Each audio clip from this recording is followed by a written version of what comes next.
Hello and welcome to my channel. This is Kathy's Corner, Seed in the Sand, and this is chapter 1, brand new chapter, calling it Spreading My Wings and Fly.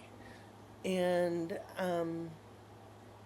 what I wanted to talk about today was just more of these dreams that I've been having where it's like maybe my life was on a bunch of timelines and that's why it's so hard to understand like what happened to me in the past. Like when I was sick and would get pushed over and things like that. And I think I've talked about that in the past.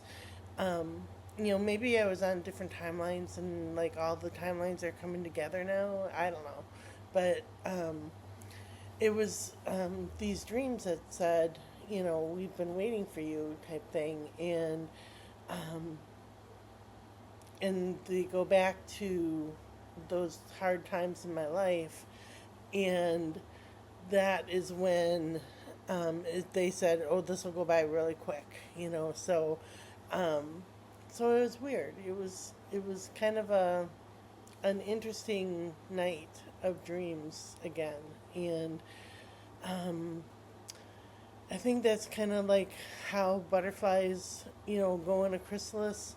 They just go to sleep and dream, and they wake up, and they allow themselves to rest, and then they dry off their wings, and they spread their wings, and they fly away. And where they go is up to them. They get to decide, but they all kind of follow the same pattern when it's time. Like I think they all gather in Mexico somewhere, and somewhere I had heard that they hadn't seen a lot of monarch butterflies this year. So I was wondering if anybody knew about that, if you've seen a lot of monarch butterflies this year or not. If they're gathering, in different places or whatever, in warmer uh, societies. So, all right, yeah. So that was what my dreams were. And I'm looking at the dog. She looks very comfortable on the couch. So I don't think she's going to be moving anytime soon. And to come say hi. But yeah, I I feel like this is my time to spread my wings and fly. And where do I go? What do I do?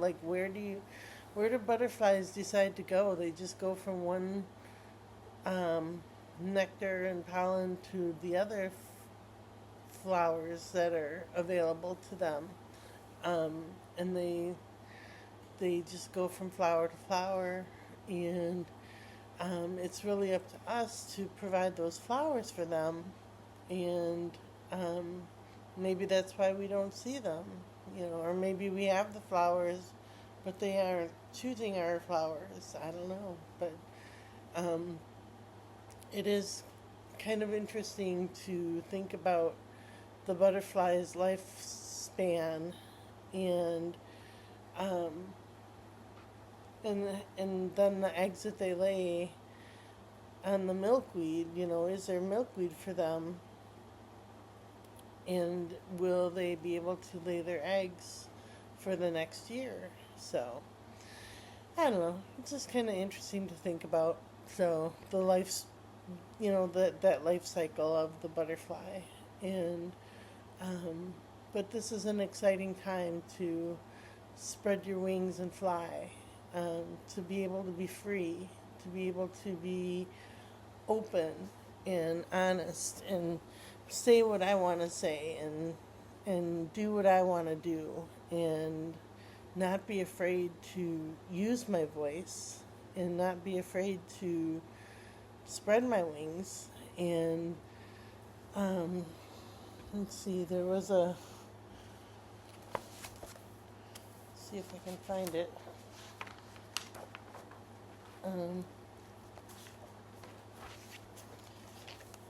yeah, so like with codependency or with um, parenting or self worth or grief or forgiveness or fear of failure, fear of success.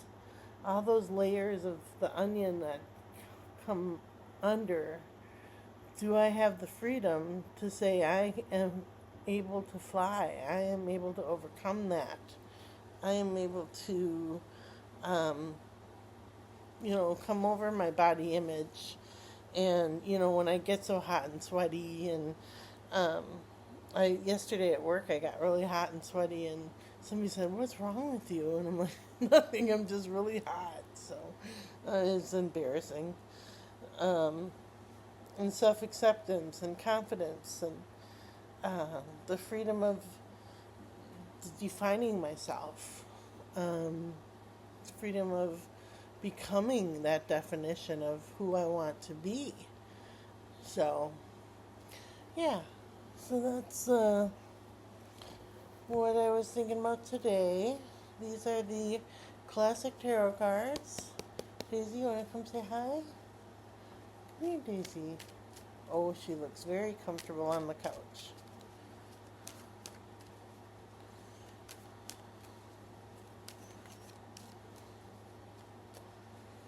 Alright. See what jumps out at us today.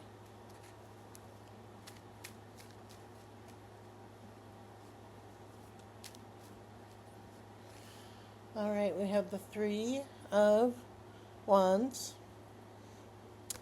And that is preparing for a journey, looking out on the horizon, taking an aspect of what our journey is going to entail. And then we have Strength, the number 8, and that is the ego. Oh wait, the ego is being controlled by the higher self or the inner child. And that's a great card. And then for the future,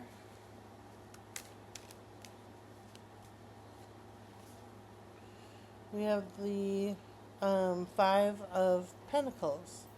They're looking like they are struggling in the snow, but all they have to do is look up, and there's warmth and goodness in the church. And then we have the Emperor card, that father figure card. And we'll do one more. Oops. Alright, and that is the Four of Swords, the Rest and Meditation card. So, what I take from those cards today is, just take it easy. Take a break. You don't have to work so hard. Flying isn't meant to be like, flying against the wind. You're meant to glide and shine and be one with the wind. So, all right, and then we have the Healing Spirits card, and the intention I'm setting in this card is learning how to fly. I think that's what I'm going to... Learning how to fly is a better title of my day here. So, learning how to fly. And this says a spiritual hug. And it looks like this.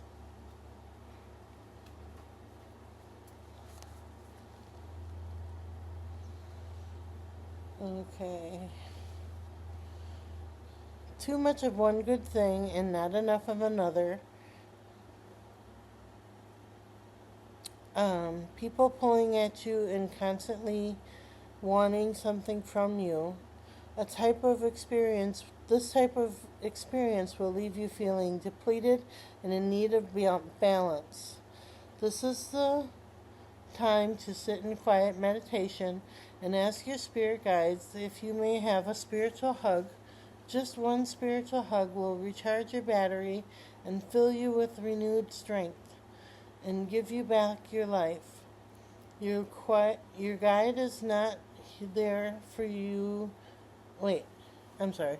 Your guide is there for you even when you feel others are not. Remember, they aren't there to push you forward, just, but also, oh, sorry. Remember, they aren't only there to push you forward, but also to hold you when you need it. And that kind of goes with learning how to fly. You begin um, you begin learning how to fly um, by resting and getting a push from your spiritual hug, you know. So, all right. Well, I wish everybody a beautiful day today, and we'll chat with you tomorrow.